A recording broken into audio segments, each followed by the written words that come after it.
Bienvenue dans Extramuros, le podcast qui met en lumière les plus belles réussites d'entreprises en région. Aujourd'hui, direction Grignan dans la Drôme provençale. J'ai le plaisir d'interviewer mon ami Nicolas Ruth, le président de la marque Durance. Durance est une des très belles marques qui incarne la Provence à l'international avec des produits de la senteur d'intérieur et de cosmétiques. Je suis Guillaume Pellegrin, le fondateur de Newton Offices, de Marseille à Lille, en passant par Bordeaux, Grignan ou Nice. J'interroge les dirigeants pour comprendre avec vous les raisons de leur succès extramuros. Dans cet épisode, Nicolas va nous raconter la genèse de son histoire familiale, née donc dans cette Drôme provençale, et comment il a conquis des marchés jusqu'au Japon, en s'inspirant de cette Provence, mais également de ses expériences à l'étranger. C'est parti!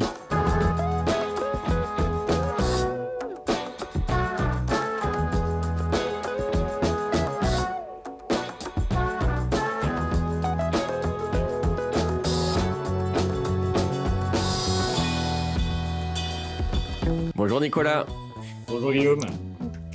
Ravi de t'avoir sur ce podcast pour plein de raisons, parce que tu es un ami déjà, que j'avais déjà pris plaisir à écouter dans d'autres podcasts, et parce que tu as une marque superbe qui incarne très bien cette belle région de la Provence et de la Drôme provençale.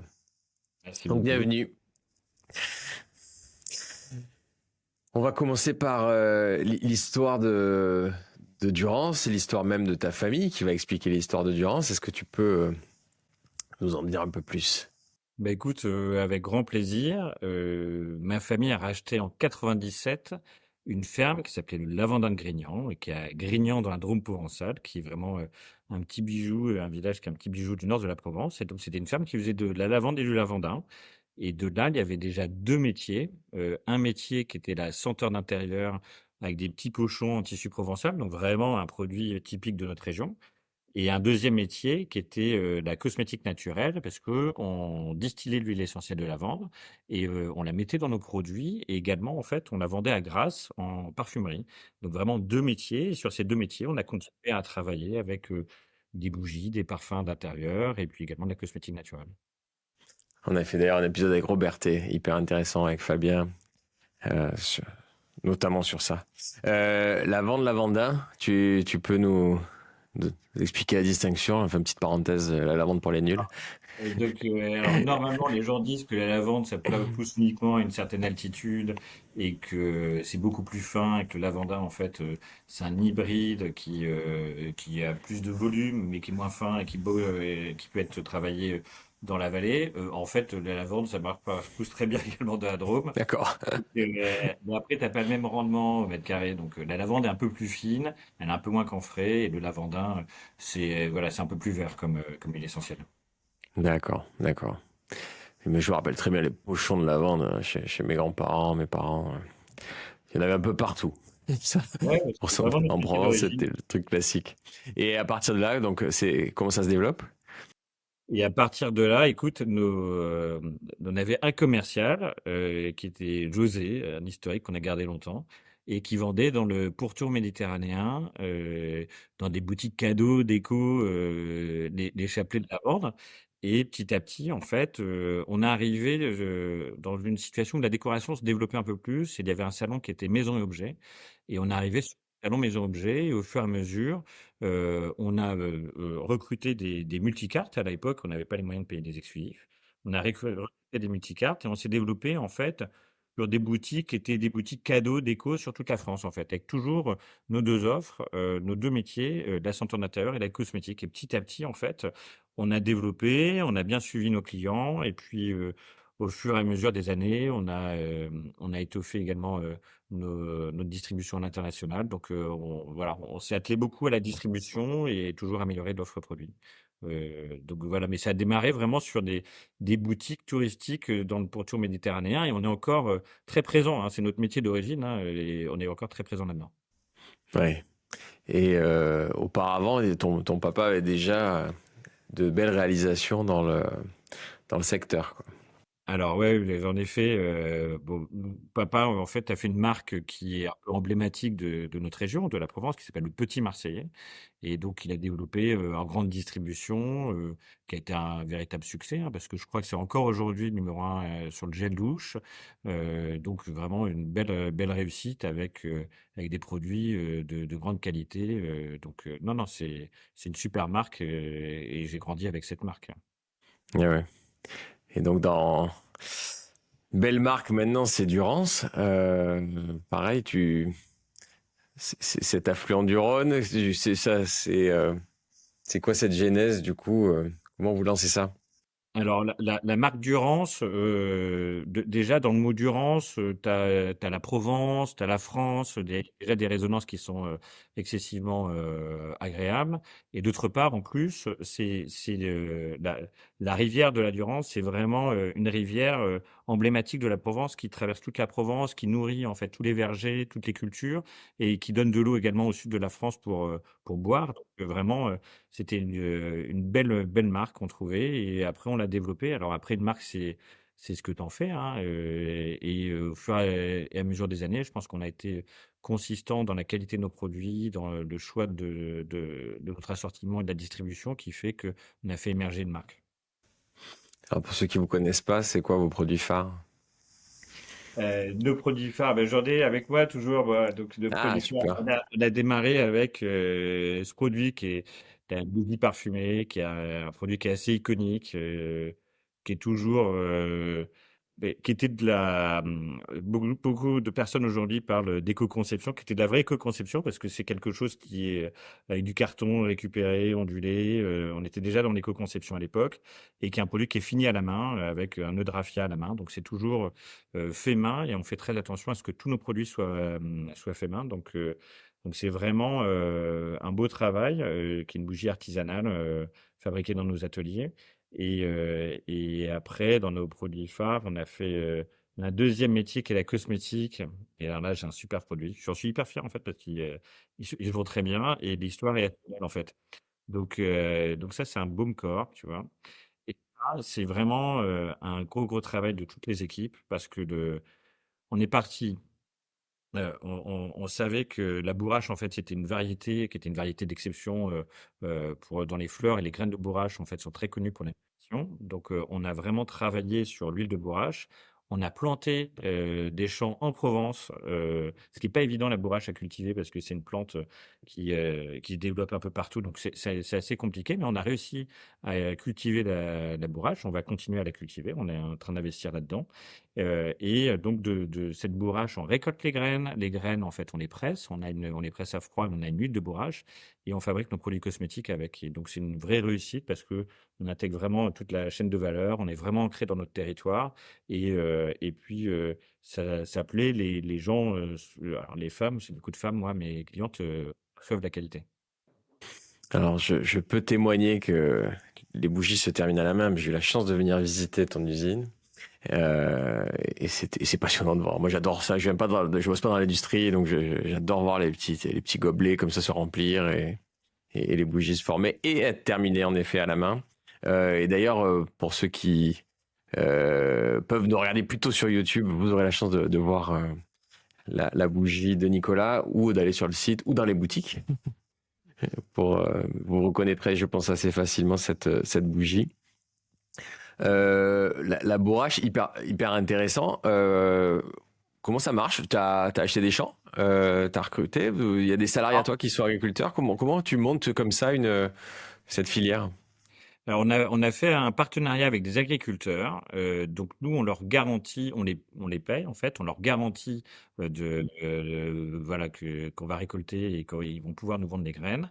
Et d'autre part, on investit également sur le matériel pour récolter. Donc parce que c'est particulier la bourrache, parce que les graines tombent, etc. Donc on investit sur le matériel. Donc c'est un partenariat local et donc nous on est investisseurs, voilà. Ok. Donc là, tu récupères la matière première et après, c'est chez toi que vous faites. Et après, on presse les graines, on obtient c'est vraiment de la pression à froid, hein, donc c'est vraiment dans des pressoirs et on obtient cette huile de bourrage qui est assez précieuse, qui va vite être travaillée parce que faut pas qu'elle s'abîme en fait. Donc, et tout de suite, on fabrique nos produits avec. Super. Et la partie marketing, packaging, comment tu as organisé pour travailler ça? Alors, nous, on essaie vraiment d'intégrer toute la chaîne de valeur et le marketing est chez nous aussi. Donc, ça veut dire que alors comment on est organisé? On essaye de voir voilà vers quelles sont les directions, quels sont les produits qu'on veut travailler. On travaille avec la R&D pour les actifs et après on fait beaucoup de tests en interne et lorsqu'on est content d'une formule ou d'un produit, on le commercialise et après toutes les créas sont faites à la main. Donc c'est quelque chose sur lequel on est attaché. D'abord, ça passe par du papier, la main. Après, c'est numérisé, bien sûr, on est vectorisé pour travailler sur différents logiciels de créa. Mais on part toujours sur des créations à la main et on veut vraiment que le côté artisanal et le fait que ça vienne de nos ateliers, on veut que ça se sente également dans nos créations. Et donc, on fait beaucoup appel à des créas qui ont une patte, qui ont une certaine finesse dans le dessin. Et qui sont du coup dans cette vallée du Rhône, vous êtes entre Ah non, Grignan et Avignon, hein, c'est ça? et voilà, c'est ça. Mm. On a 3 sites. On a nos ateliers de fabrication qui sont à Grignan, donc c'est historique, c'est chez nous, hein, Grignan. On a une plateforme logistique qui est à Valréas et on a tous nos ateliers de R&D, de marketing et de commerce, tous ces bureaux, pardon, qui sont à Avignon, en fait. Donc vraiment dans la capitale des Côtes-du-Rhône, Mm. pour ceux qui connaissent un peu le vin. Ouais, ouais. On a un épisode qui arrive avec Charles Perrin, donc, qui va être sympathique, Salut Charles, salut Charles. que tu connais bien aussi. Et du coup, vous êtes combien aujourd'hui dans le groupe? Alors, on est 110, on va aller sur les 120 là, l'entreprise se porte bien, on va avoir des recrutements là qui vont arriver encore prochainement, donc on se développe bien. Là, on est en train d'investir dans un nouvel endroit en fait, vraiment pour la R&D. Donc, on va vraiment avoir un bâtiment qui sera un pôle d'excellence sur la santé d'intérieur et sur la cosmétique naturelle. Donc, avec des gros investissements qu'on fait là pour développer, pour préparer encore l'avenir. Donc vraiment à Avignon, donc très local, quoi. Moi-même, j'habite à Avignon, donc très local, moi. Assez petit. Ouais, et du coup, vous arrivez à tout faire sur place parce qu'on avait fait un épisode avec Mustela aussi et qui nous décrivait un pôle d'excellence aussi à 1 heure autour de Paris dans une vallée de la cosmétique. Ouais. C'est des interactions que vous avez ou finalement vous arrivez à être indépendant de votre côté? Ah non, non, il y a un vrai, on est indépendant de notre côté. Il y a un vrai savoir-faire quand même qui existe en Provence, avec pas mal de fabricants. Moi, j'en connais pas mal. Il y a pas mal de marques. Il y a un terreau favorable. Il y a des actifs qui sont inspirants, une vie qui est inspirante. Et donc, la Provence a un vrai savoir-faire en cosmétique. Le petit Marseillais, pour reprendre, tout était fabriqué du côté de Gémenos à l'époque. Alors, je sais pas si Johnson Johnson a maintenu, mais à l'époque, c'était à Gémenos. On va vérifier, mais ça me dit rien. Ouais. Ouais. Belle cérémonie. Mais non, non, on est vraiment très local et on arrive à avoir tout local. Je veux dire, 75% de tous nos articles de conditionnement viennent dans le quart sud-est de la France. Donc, vraiment, on est très ancré Ouais. localement. Ouais, ouais. Ah, puis il y avait le savoir-faire historique autour du savon à Marseille et où il reste encore des savonneries traditionnelles en plein centre-ville, quoi. Ah ouais, ouais, non, non, il y a un vrai. Alors c'était à Marseille. Tu sais pourquoi c'est le savon vient est souvent dans les ports. T'as la même tradition en fait dans le Nord, vers Anvers, les ports du Nord en fait. C'était parce que toutes les matières premières arrivaient directement dans les ports. Les industriels pour les traiter préféraient que ce soit conditionné directement sur place. Donc ils faisaient de la saponification directement dans les ports. Et en fait notre région était géniale pour le savoir, parce que pour ceux qui connaissent la Provence, de temps en temps, on a un truc qui s'appelle le Mistral. Et pour sécher les savons, c'est génial. Donc, dans le processus industriel, c'était très pratique. Comme quoi. Et ça revient. Je voulais venir maintenant sur comment tu vends. En fait, tu l'as un peu esquissé, mais j'aimerais bien qu'on mesure à quel point tu es mondial et que cette Provence t'amène partout dans le monde. Alors, bon, on est distribué dans 56 pays. Alors ça, c'est sympa de dire ça. C'est marrant de dire que tu es distribué dans 56 pays. C'est les On est Vanity marrant. Metrics, mais bon, il en faut.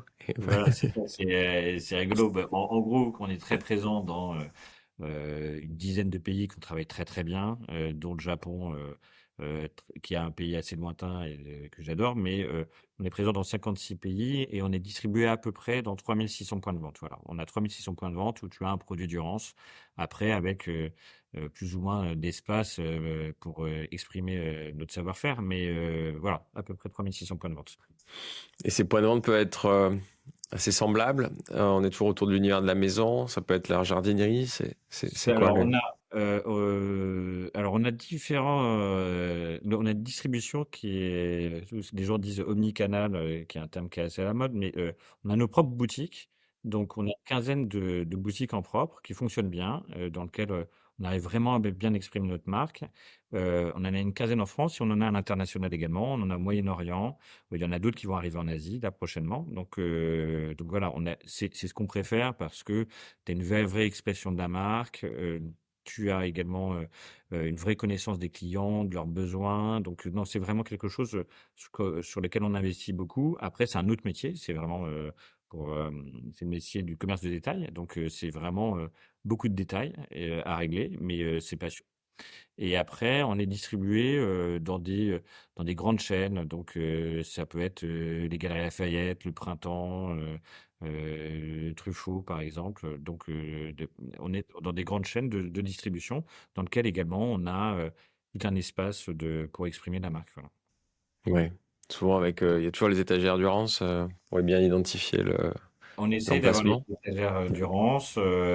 Après, sur certains concepts, c'est pas possible, donc on travaille bien le merchandising, mais voilà, on sait que en règle générale, si on n'est pas très bien représenté, souvent la personne qui va nous vendre sera pas vraiment contente parce qu'on va pas très bien tourner, et nous on sera pas contents aussi. Donc on essaie toujours de démarrer sur des bonnes bases et pour pouvoir construire des collaborations pérennes.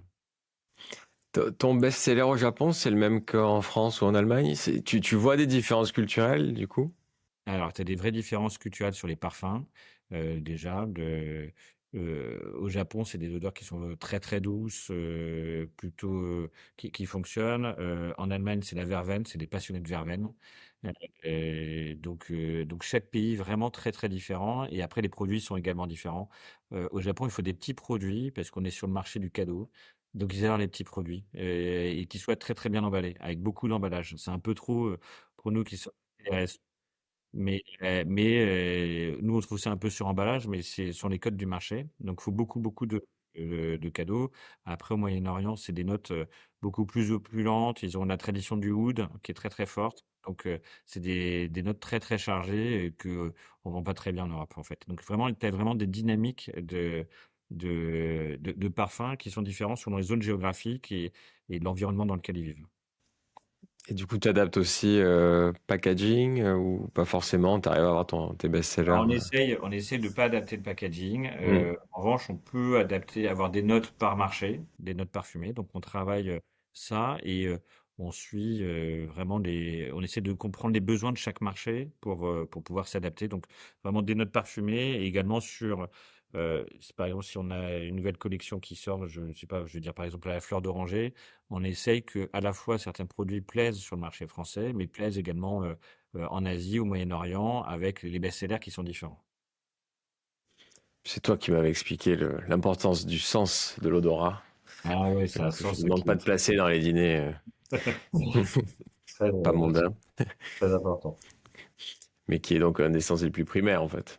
Oui, oui, c'est le sens le plus primitif. Ton bulbe olfactif est directement connecté au cortex reptilien. Et donc c'est un sens.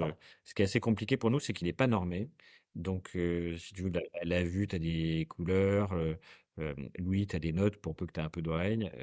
Là, c'est pas normé. Donc, ça prend beaucoup de temps pour dialoguer entre un parfumeur et nos équipes, en fait. Donc, c'est assez compliqué et il faut du temps en fait pour que les personnes montent en compétence et se créent une bibliothèque pour pouvoir dialoguer correctement. Parce que moi, si je te dis parfum solaire, toi, tu vas avoir des codes solaires, tu vas dire ça c'est solaire, mais moi j'ai une autre histoire Et je dirais le solaire, c'est autre chose. Donc, beaucoup de temps quoi, pour travailler. Je peux témoigner parce que chez Newton, on a voulu définir une signature olfactive ou en tout cas, à minima, avoir ouais, une bonne odeur quand tu rentres dans tous nos immeubles et la même, que ce soit à Lille ou à Marseille. Et quand on donne les codes de la marque, on dit qu'on est une marque solaire, lumineuse, née en Méditerranée, et on a reçu des premiers échantillons, et pour moi, ça sentait le monoeil. Tu vois, c'était vraiment. Ouais. Ils se sont dit, c'est bon, c'est des Marseillais, ils sont au bord de la plage.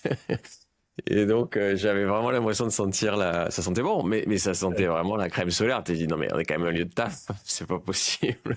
C'est un lieu de Euh, travail, il faut trouver quelque chose de chaleureux, mais bon, qui t'amène au boulot, quoi. et alors, t'es parti Et sur c'est, quoi? on y arrive. Écoute, c'est une sorte de mix, faudra que tu viennes. Et en effet, j'ai du mal à le décrire. D'ailleurs, je devrais pas le dire, mais il s'appelle Asia, le produit. Donc, mais j'ai trouvé que c'est ce qui représentait le mieux notre identité et pourtant aussi la Méditerranée, quoi. Mm. Donc c'était marrant. Je crois que tu as un autre canal en tout cas, qui m'intéresse beaucoup, qui est les réseaux sociaux, Ouais. et que tout le monde a pu bien tester pendant l'année 2020. Comment vous le travaillez ça aujourd'hui? Alors nous, ça a été vraiment, on a émergé de manière assez forte suite à bah, le Covid qu'on a tous vécu. Alors quand le Covid est arrivé, moi je regardais la Chine qui était en avance de phase sur nous et je regardais ce qui se passait. Et donc j'avais chopé un article dans la Harvard Business Review où ils expliquaient ce qu'avaient fait les Chinois. Et donc, je me suis dit, il faut vraiment aller à fond sur le social selling, il faut aller à fond sur les réseaux sociaux. Et avec le CODIR, on a monté une petite task force, en fait, où tous les jours, on se voyait. Et on a dit, on part à fond sur Instagram. Et donc, heu, on a plutôt été bon, puisque, on a dit: «Mais qu'est-ce que» on voulait avoir une ligne éditoriale qui était de dire: «Mais attends, qu'est-ce que font les gens? Ils doivent s'ennuyer, on va leur apporter du bonheur» et puis voilà et on a créé une communauté, en ayant une vraie, ligne éditoriale qui était assez intéressante en essayant de les occuper tous les jours et les équipes ont été fabuleuses sur ça. On a vraiment créé et tous les jours on travaillait, sur ça et donc Instagram, c'est un média où aujourd'hui, par rapport à notre taille de maison, on a plus de 80 000 followers, avec un super taux d'engagement. Donc c'est vraiment un média sur lequel bah, nous, on apporte beaucoup de contenu et sur lequel on va continuer à investir de manière assez forte en fin d'année, parce qu'on a des partenariats avec des grosses influenceuses qui vont encore arriver sur novembre-décembre. Donc vraiment, on investit, puis en même temps, on a créé des liens avec des très grosses influenceuses qu'on a repéré au départ et qui étaient des filles à 40 000. Alors, je sais pas si t'es normé, mais 40 000, 50 000, c'est pas grand-chose, en fait. C'est vraiment le début. Et nous, on trouvait que la manière dont elle travaillait, la manière dont elle faisait des photos, les visuels, etc., on trouvait que c'était très joli. On était bluffés, en fait, par leur travail, parce que tu as des filles qui sont assez douées. Et donc, on a lié des partenariats avec elles. Elles ont continué à nous suivre. On a continué à faire des choses avec elles. Mais aujourd'hui, c'est des filles à 400 000, 500 000 followers. Donc, qui sont vraiment devenues des grosses influenceuses qui sont gérées par des agences, mais on n'aurait pas les moyens de les toucher aujourd'hui, mais on a eu une relation forte dès le départ avec eux, avec le Covid. Pour moi, c'est quelque chose que j'ai jamais fait. Donc, quand tu noues un partenariat comme ça, une relation, elle fait l'apologie, en tout cas, elle montre à quel point, enfin, comment on peut utiliser un produit, parler d'un produit, faire découvrir un produit. Et c'est quelque chose c'est vrai que les influenceuses aujourd'hui, quand tu bosses pas avec elles, tu t'entends parler de Dubaï, mais tu sais pas vraiment ce qu'elles font, quoi. Alors nous, on n'est pas beaucoup avec des influenceuses de Dubaï, on est avec des françaises, donc on fait attention à ça, mais quoique la très grosse influenceuse qu'on aura en novembre-décembre, elle sera je crois qu'elle est à Dubaï en fait, mais bon, c'est elle qui veut ça, mais en règle générale, voilà, c'est des filles qui essayent de elles ont besoin d'un contenu de qualité, en fait. Et donc, par exemple, on en a fait venir 5 et 5 grosses et qu'on a reçues dans nos ateliers et qu'on a reçues en Provence, dans notre région. Franchement, on a une région qui est sublime entre les champs de lavande, les truffières, les roses. C'est vraiment, c'est exceptionnel. Et donc, on leur a fait vivre 2 jours dans notre région, alors qui étaient 2 jours assez fabuleux parce qu'elles ont eu des massages, dans des champs de lavande, sous des arbres ou des choses comme ça, mais on les a aidés à produire du contenu et comme nous, on est vraiment dans une région, le nord de la Provence, c'est vraiment, une terre qui est encore très préservée, qui est pas, qui est typique. C'est vraiment un petit point précieux de Provence et donc le contenu était génial, en fait. Toutes les vidéos qu'elles ont faites, c'était de grande qualité donc elles étaient contentes de montrer ça à leur réseau et d'autre part de montrer les produits. Donc très clairement, elles montrent les produits et leur communauté aime bien parce que, elle les suit pour ça et si les vidéos sont de qualité, les gens aiment bien regarder quand même. J'ai une question bête sans vouloir trahir de secret de fabrique. C'est payant ou c'est Ah oui, win-win? non, non. Voilà. Alors au début, c'était pas payant, mais très vite, en fait, elles ont compris qu'elles pouvaient monétiser ça. Donc oui, oui, c'est payant. C'est différent. En fait, maintenant, tu as les agents, donc c'est à peu près les mêmes prix pour tout le monde. Les très grosses, c'est très cher. Si tu fais juste une story qui reste pas, ça dépend du nombre de followers, mais c'est assez cher. En revanche, si tu laisses quelque chose qui reste dans son feed, c'est hors de prix. C'est très donc voilà, et après, ce qui est compliqué, c'est qu'au début, on a fait, Instagram, en fait, était pas trop, toutes les marques de luxe y allaient pas forcément, et ce qu'ils appellent dans le marketing le coût d'acquisition était pas énorme.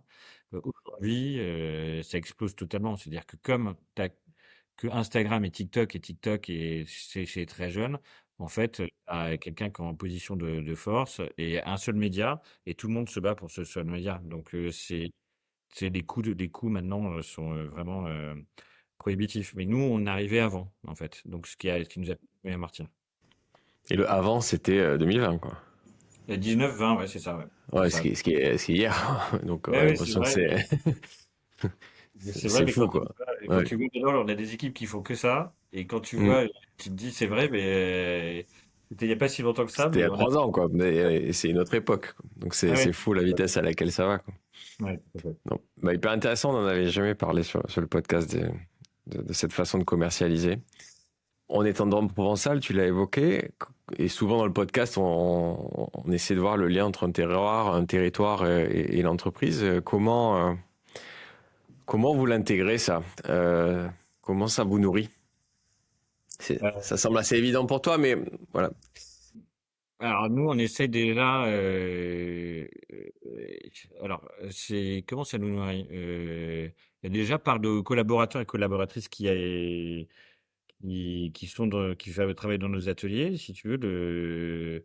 Je prends l'exemple de Serge, mais on a un monsieur, maintenant je peux dire monsieur, et qui est pas proche de la retraite, qui s'appelle Serge, il a démarré chez nous, il était sur un tracteur en train de couper de la lavande, et aujourd'hui il est dans une plateforme logistique et il utilise des terminaux digitaux plutôt dernier cri. Donc déjà par les personnes qui sont sur ce territoire, déjà, ça c'est important. On essaie toujours de renforcer notre ancrage territorial parce que on a mis en culture aussi des roses, donc on a nos propres roses. Donc déjà, en ayant des actifs qui sont locaux, avec des partenariats qui sont forts. Et puis, je sais pas ce que je pourrais te dire parce que j'ai peur que ce soit du bullshit après, mais c'est vraiment, je pense, par les hommes et par le territoire. On a vraiment des collaborateurs de super qualité en fait. Parfois, dans certaines villes, c'est un peu compliqué sur les collaborateurs. Nous, franchement, j'ai des gens de grand Donc, talent. y compris dans la Drôme, c'est pas pour toi, c'est pas un frein aujourd'hui. Alors non, non, c'est pas du tout un frein. Après, on a déménagé tout le marketing et le commerce à Avignon parce que on avait besoin d'axes de communication. Comme on vendait pas mal à l'international, c'est plus pratique de partir d'Avignon où t'as le TGV à 2h20 et t'as l'aéroport de Marseille qui est à 50 minutes. Pour voyager, c'est plus facile. Donc c'était la contrainte de Grignan, c'était plus sur la partie commerciale marketing. Après, sur la partie nos ateliers de fabrication, on a des gens qui adorent cette région, qui font plein de sports, ils font du trail, là ce week-end on avait des équipes qui couraient pour Octobre Rose sur un trail. Ils adorent quoi. On a vraiment une belle région. Ouais, j'ai l'impression que ça fait partie des régions découverte ou redécouverte après le Covid et sur lequel il y a un vrai attrait de nouveaux arrivants qui apprécient à la fois la qualité de vie, mais même la vie culturelle aussi, hein. Il n'y a pas que la campagne, quoi. Mmh. Non, mais moi, c'est pas bullshit. Je connais tous tes Mmh. produits quasiment. Et au-delà de la cosméto, en tout cas de ce que tu as montré, de la bougie, il y a plein d'autres produits qui s'inspirent de nos traditions provençales, je trouve, qu'on retrouve dans le linge. On est assez clients chez moi de ça. Pour que ce soit donc juste le mettre dans tes étagères ou pour laver, crème pour les mains, etc., etc. Mais il y a plein de choses qui, euh, qui accompagne la vie des Provençaux, en tout cas qui amène la Provence ailleurs, quoi. Donc, Oui, tout à fait. c'est et peut-être tu peux nous donner un peu une idée de positionnement aussi, parce que moi je trouve que c'est un super rapport qualité-prix. C'est des beaux produits euh, faits vraiment avec du cœur et accessibles quand même. Alors, on essaie toujours de faire attention à pas être trop cher. Tu peux regarder, tu peux avoir des bougies qui sont vendues 50 euros, 60 euros. Nous, tu vois, on a des bougies, on est en dessous de 20 euros. Et pourtant, il y a eu de l'inflation. On a vraiment euh, fait très, très attention à notre positionnement de prix, en fait, parce que on veut être un luxe abordable. J'aime pas le mot luxe parce qu'on n'est pas vraiment luxe, mais on est un peu haut de gamme, abordable, voilà. Et donc on essaie d'être bien positionné et avoir un bon rapport qualité-prix. On veut que quand les personnes déjà nous achètent, on veut que elles soient heureuses et qu'elles disent voilà c'est une maison généreuse. On aime la générosité et surtout dans ces temps qui sont un peu difficiles pour beaucoup de Français et Françaises, en fait, on veut rester quand même accessible et que les gens puissent se faire un petit cadeau de temps en temps. Voilà. C'était cet axe-là, j'imagine, sur cette période Covid, de donner beaucoup pendant le confinement. Et c'était quoi est-ce que vous donniez, c'est la question que je me posais tout à l'heure, c'est des recettes, Alors, vous donniez à voir la production chez vous, alors c'était non, quoi? on donnait, on donnait on essayait on donnait on faisait des jeux, on essayait d'occuper les personnes, on essayait de leur donner du bonheur, des blagues, des pensées positives. On aime bien tout ce qui est Théodore Monod et puis d'autres penseurs. Donc toujours des blagues, des pensées positives. Après, on a été très impliqué dans essayer d'aider les hôpitaux localement. En fait, on a donné produits en fait de crème main dans les hôpitaux et les maisons de retraite en fait qui se trouvaient à Grignan et Avignon dans notre environnement en fait. Donc on a essayé de pas mal donner de choses. On a donné aussi des gels hydroalcooliques. Alors tout le monde s'est mis à produire des gels hydroalcooliques. Nous on ne l'a pas fait. On en avait déjà et ceux qu'on avait, on a donné beaucoup de savon aussi pour que les gens se lavent les mains. Donc voilà, on a essayé d'aider comme ça notre environnement, mais à travers des produits et en même temps de apporter du bonheur aux gens parce qu'il y avait beaucoup de stress, beaucoup de news, tu savais pas ce qui allait se passer, donc beaucoup de gens étaient impulsifs, donc on a essayé de leur apporter du bonheur. Vous êtes une des marques qui incarne la Provence. J'ai l'impression qu'il y a une hype encore plus forte autour de cette marque qu'est la Provence. C'est quelque chose que tu ressens aussi à l'étranger, dans tes ventes? Alors moi, l'export, en fait, ça se développe bien.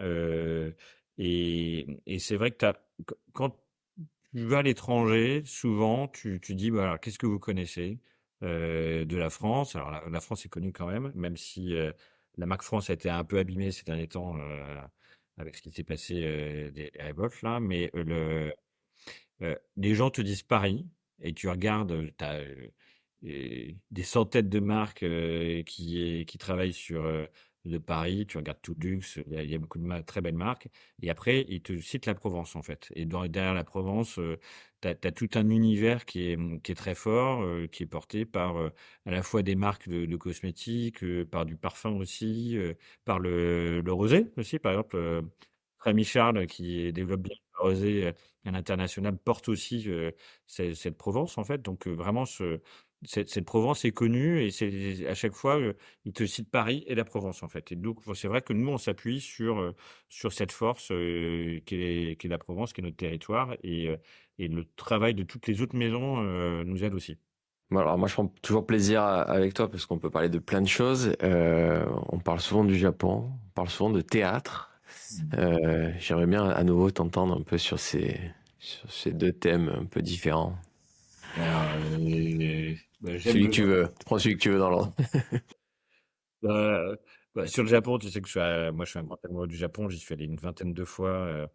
J'ai la chance d'avoir comme parrain un monsieur qui s'appelle Alain Bougain-Dubourg et qui avait des émissions animalières et qui est toujours le président de la Ligue protectrice des oiseaux et qui m'a emmené à 18 ans au Japon pour faire des émissions thématiques c'était France 2, je sais plus si c'était France 2 à l'époque, mais et donc on est parti voir les singes sur l'île de Kaïdo, on est parti parler de la chasse à la baleine avec Greenpeace, on a fait beaucoup de choses euh, c'était assez génial et j'ai donc alors ça fait un peu vieux, mais c'était il y a un peu moins d'une trentaine d'années. Le Japon est un pays qui était très très différent. C'est l'Asie, donc déjà c'est une autre culture et en plus c'est sur une île. Donc j'ai eu un choc qui était très fort et j'ai été subjugué par ce pays que j'ai appris et j'ai essayé de continuer à le comprendre et donc j'y suis allé une vingtaine de fois. Donc à chaque fois avec des voyages qui sont très très différents. Donc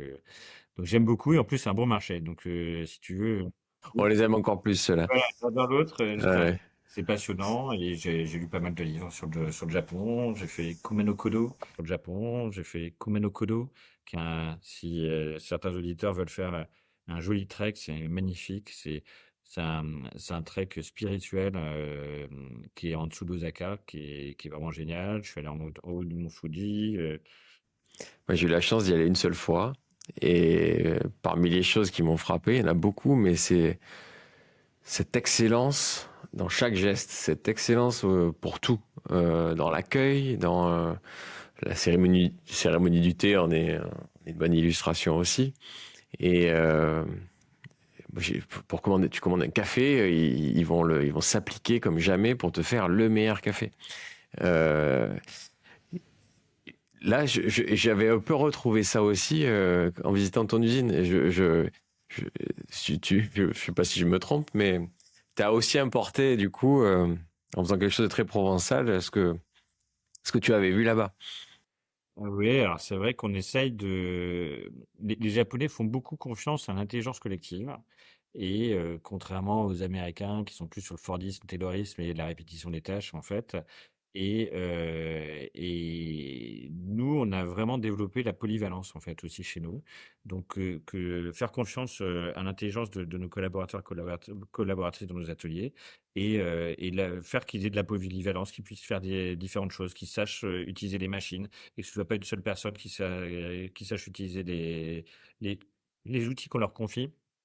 Et donc non, c'est vraiment quelque chose qui m'a beaucoup marqué et on essaie aussi de travailler sur le Kanban, donc la manière de faire avancer les produits, la manière aussi de travailler être très agile en fait, cette agilité pour répondre à la demande. On a beaucoup de références pour une maison comme la nôtre, on a plus de 400 références, donc on doit être très agile et, euh, et vraiment, je pense que le Japon est très inspirant pour ça. Ouais, j'ai bien vu l'inspiration chez toi. Et le théâtre, alors là aussi, ça m'avait surpris quand on s'était rencontrés de voir que tu étais actif Alors, dans on a cet art. On a fait pas mal de choses. On a mis Grignan, c'est une ville de théâtre, et Avignon aussi, c'est une grande ville de théâtre. Donc moi, j'en ai fait pas mal d'années. J'ai fait 5 6 ans de théâtre, donc c'est un art que j'apprécie beaucoup. Et on a passé un partenariat avec la SACD pour faire écrire des pièces de théâtre sur le thème du parfum. Et donc, c'est des pièces qui ont été à la fois, on a mis des bourses d'écriture en place, elles ont été jouées. Elles ont été mises en scène, elles ont été éditées et pour certaines traduites. Et on a passé des partenariats avec des auteurs qui ont eu des Molières. Donc on s'est plutôt bien développé là-dedans. Et, et donc voilà, ça a bien fonctionné. Et après, je pense que je ferai des choses dans le théâtre dans ma vie. Alors peut-être que j'aimerais bien avoir un théâtre un jour. On verra. Mais je suis à Avignon en plus, il y en a beaucoup, donc. Donc c'est facile, mais c'est vraiment quelque chose que j'apprécie beaucoup. Je suis très sensible. On a aidé aussi une pièce qui est une troupe qui est une troupe nationale qu'on avait repérée avec ma femme Julie. C'est une compagnie qui s'appelait Si vous pouviez lécher mon cœur. Et ils avaient eu les droits pour Les Particules élémentaires, qui est un livre que j'avais beaucoup. Et je me suis fait totalement scotcher. En fait, c'était durant le festival d'Avignon. J'ai été à l'entraque, je voulais pas sortir de j'étais dans l'émotion, j'étais vraiment porté par ça et donc je les ai aidés pendant plusieurs années. J'étais un partenaire, assez fort, donc dès qu'ils venaient à Avignon, on s'occupait d'eux et on les a aidés donc voilà, c'est quelque chose que j'adore et je vibre beaucoup lorsque je vois une pièce. Ouais. Puis tu es ouais, au bon endroit pour ça, en effet. Tout à fait. Quelle est la question que je t'ai pas posée? Est-ce que tu veux Heu, rajouter quelque chose? non, non, heu, non, bon, on se connaît bien donc Mm. C'est toujours plus dur, hein, du coup. Parce que je pense que tu connais, on a fait des voyages ensemble, on a fait pas mal de trucs. Ouais, Bon. Et, ouais. Non, mais je pense qu'on a déjà fait une belle description de ta belle entreprise. En général, on finit un peu extramuros plus sur la touche perso, savoir comment l'entrepreneur que tu es trouve ton équilibre, même si là, avec le théâtre, on a une bonne idée. Mais comme je sais que tu es un curieux et un sportif, tu profites bien de cette belle région. voilà, alors moi j'essaye d'avoir un équilibre. Déjà le travail, bon, comme toi, quand tu es entrepreneur, tu vis au quotidien ta maison, ce qui se passe, donc tu y penses souvent, même si le week-end j'essaie de. Alors le week-end je coupe mes emails, je les regarde pas. Ça veut dire, plutôt je les regarde pas. Mais j'en écris quand même durant le week-end parce que je peux avoir des idées, etc. Donc j'en écris, mais je les envoie que le lundi matin. Donc, mais en général, voilà, j'essaie de couper mes emails le week-end. J'essaie de faire du sport. J'avais rencontré le professeur Yado. Je sais pas si tu l'avais rencontré, mais qui avait expliqué que le muscle parle au cerveau et c'est vraiment important. J'essaie de courir. Je fais du VTT. Il y a du trail dans notre région. Il y a plein de choses.